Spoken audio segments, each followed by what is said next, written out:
வணக்கம்.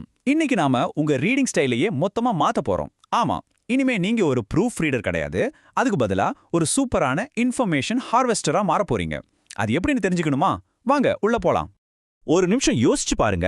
நீங்க எப்பவாச்சும் ஒரு புக்க படிக்கும்போது ஒரே வரிய மறுபடியும் மறுபடியும் படிச்சிருக்கீங்களா? இல்ல ஒரு பாராகிராஃப் முழுசா படிச்சு முடிச்சதும் அட என்னடா படிச்சோன்னு ஒண்ணுமே புரியாம திரும்பவும் முதலைனுக்கு போன அனுபவம் இருக்கா? அப்படி இருந்தா இந்த பதிவு கண்டிப்பா உங்களுக்கு தான். நம்ம எல்லாருக்குமே படிக்கும்போது ஒரு குழப்பம் வரும். இதுக்கு முக்கிய காரணம் என்ன தெரியுமா?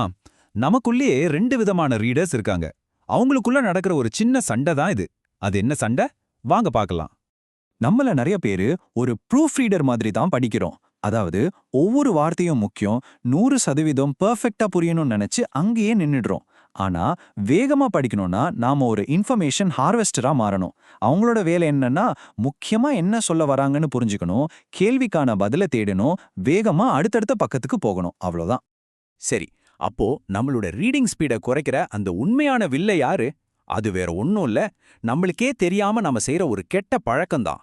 வாங்க முதல்ல அந்த வில்லனை யாருன்னு கண்டுபிடிப்போம், அப்புறம் எப்படி அவனை ஜெயிக்கிறதுன்னு பார்க்கலாம். அந்த பழக்கத்தோட பேரு தான் ரிக்ரெஷன். இது என்னன்னா, நம்மளுக்கே தெரியாம நம்ம கண்கள் நாம படிச்ச வரிகளுக்கே திரும்ப போகும். ஒரு வார்த்தையோ இல்ல ஒரு வரியையோ மறுபடியும் படிக்க பின்னாடி போகும். இது நம்மளோட வேகத்தையும் சரி கவனத்தையும் சரி ரெண்டையுமே காலி பண்ணிடும். ஏன் நாம இப்படி பண்றோம்? இதுக்கு 3 முக்கிய காரணம் இருக்கு. 1 பர்ஃபெக்ஷனிசம். நம்ம மூளைக்குள்ள ஒரு எடிட்டர் உட்கார்ந்துகிட்டு ஹே 100% கரெக்டா புரியணும்னு சொல்லிட்டே இருப்பாரு. 2வது கவனம் சிதறறது. அதாவது உங்க கண்கள் மட்டும் முன்னாடி போகும், ஆனா உங்க மைண்ட் வேற எங்கேயோ டிராவல் பண்ணிட்டு இருக்கும். 3வது ஒரு மென்டல் மேப் இல்லாதது. என்ன படிக்கிறோம் எங்க இருக்கோன்னு ஒரு ஐடியா இல்லாததால தொலைஞ்சு போன மாதிரி ஃபீல் பண்ணி மறுபடியும் பின்னாடி போவோம். ஓகே, ப்ராப்ளம் பத்தி பேசிட்டோம். இப்போ சொல்யூஷனுக்கு வருவோம். நாம படிக்கிறதையே ஒரு புது விதமா பார்க்க போறோம். அதுக்கு ஒரு சூப்பரான புரோட்டோகால் இருக்கு. இங்க பாருங்க, ஒரு அருமையான கோட் இருக்கு. உங்களுக்கு ஸ்பீட் ப்ராப்ளம் இல்ல, உங்களுக்கு என்கோடிங் ப்ராப்ளம். என்கோடிங்னா என்ன? தகவலை மூளைக்குள்ள பதிய வைக்கிறது. அதாவது நீங்க படிக்கிற விஷயத்த உங்க மூளைக்கு சரியா முதல் தடவையிலே அனுப்பிட்டீங்கன்னா போதும், அது தானா பதிஞ்சிடும். அப்புறம் ஸ்பீடுங்கிறது ஒரு மேட்டரே இல்ல. இந்த புது புரோட்டோகாலுக்கு 3 அடிப்படை விஷயங்கள் தான். ரொம்ப சிம்பிள். முதல்ல ஒரு மென்டல் மேப் ரெடி பண்ணணும். 2வது பின்னாடி போற பழக்கத்தை நிறுத்தணும். 3வது படிச்சது புரிஞ்சிடுச்சுன்னு நீங்களே உங்களுக்கு ப்ரூஃப் பண்ணிக்கணும். சரி, இந்த புரோட்டோகாலை ஃபாலோ பண்ண நமக்கு ஒரு புது டூல் கிட் சேவை.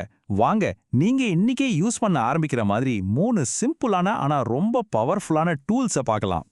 நம்மளோட முதல் tool the no return line. ரொம்ப ரொம்ப சிம்பிளான டெக்னிக். ஒரு இண்டெக்ஸ் கார்டு இல்லனா ஒரு பேப்பர் எடுத்துக்கோங்க.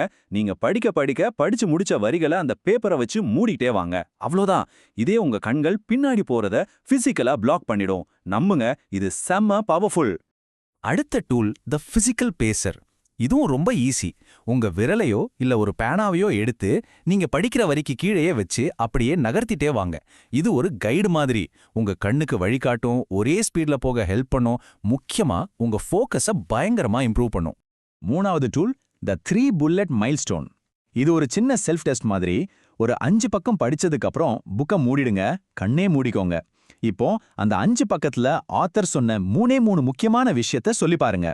திரும்ப படிக்காமையே உங்களுக்கு எவ்வளவு புரிஞ்சிருக்குன்னு செக் பண்ண இது ஒரு சூப்பர் டெக்னிக். ஒரு உதாரணம் பார்க்கலாமா?